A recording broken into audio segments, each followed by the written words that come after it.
লাউ পাঁপড়ের সবজি আমি কীভাবে করি সেটাই তোমাদের সঙ্গে আমি শেয়ার করব।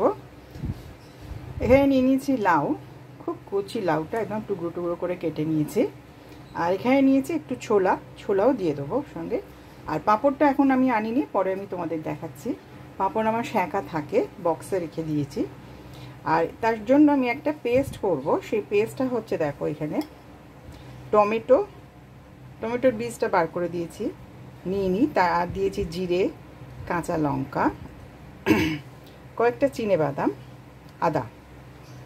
আদা, জিরে, টমেটো, চিনেবাদাম আর কাঁচা লঙ্কা দিয়ে এটা পেস্ট করে নেব। তাহলে আমি পেস্টটা করে নিয়ে আসছি। গ্যাস অন করে তেল বসিয়ে দিয়েছি। তেল এখানে 2 চামচ সর্ষের তেল দিয়েছি, অবশ্যই সর্ষের তেল এটা হবে। আর এখানে দিচ্ছি আমি একটুখানি কালো জিরে ফোড়ন,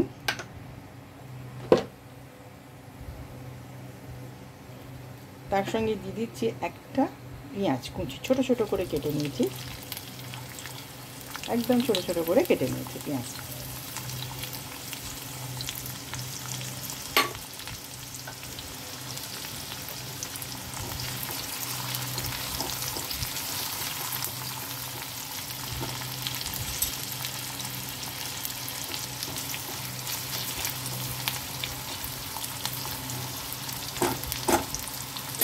পেঁয়াজটা একটু ভাজা হয়ে গেলেই লাউগুলো দিয়ে দেবো।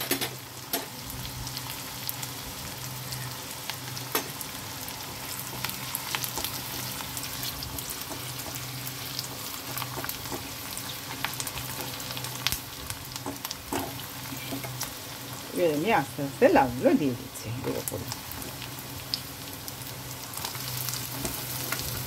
লাউটা দিয়ে নিয়ে একটু নাড়াচাড়া করে পুরো চাপা দিয়ে দেবো।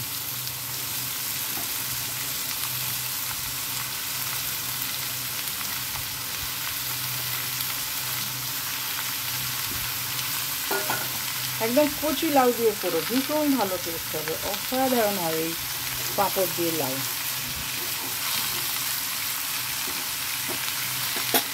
তার সঙ্গে দিয়ে দিলাম কিছুটা ছোলা, ভিজিয়ে রেখেছিলাম, সেই ছোলাটাও দিয়ে দিলাম।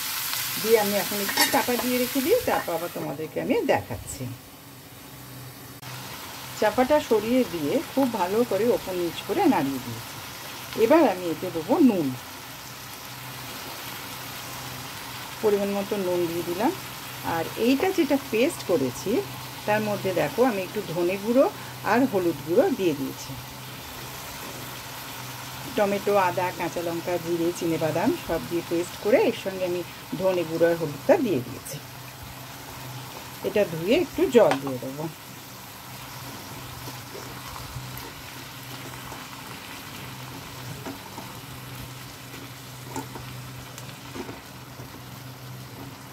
বাটিটা ধুয়ে একটু জল দিয়ে চাপা দিয়ে রেখে দেবো, একটু সেদ্ধ হোক। লাউ থেকে দেখো কত সুন্দর জল বেরিয়ে গেছে, লাউটা খুব কচি তো, তাই খুব সুন্দর জল বেরিয়ে গেছে।